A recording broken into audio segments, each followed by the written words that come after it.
కళ్ళు మూసావో ఇంక పైకే. అదీగాక నువ్వు పడుకున్నది కోకి వాళ్ళ అత్తగారి గది. ఆ గదిలో పడుకుంటే వాళ్ళత్తలాగా నువ్వు చచ్చే వరకు నిన్ను వదిలిపెట్టదమ్మా. ఇదిగో అమ్మా, నా మాట విని ఇక్కడే పడుకోమ్మా. సరే సరే అత్తయ్య, నేను ఇక్కడే పడుకుంటాను. జాగ్రత్తమ్మా, నువ్వు అసలు లోపలికి రామాకే, నేను వెళ్తాను. పడుకో.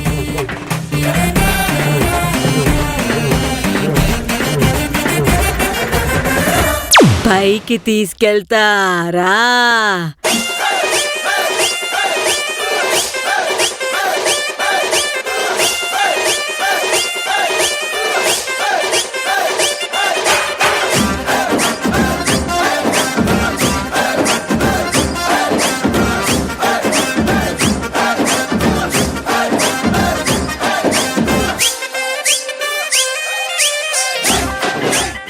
హే కాకి, రావే రావే.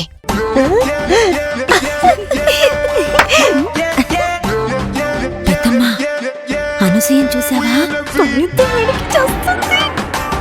దీనికి ఇంకొక డోస్ ఇస్తే ఇల్లు వదిలి పారిపోతుంది. దీనికి అలాగే కావాలి, లేకపోతే మన కావేరిని నానా మాట్లాడుతుందా. రేపు చూసుకుందాం పెద్దమ్మా. ఇది భయపడి వైజాగ్కి పరిగెత్తాలా?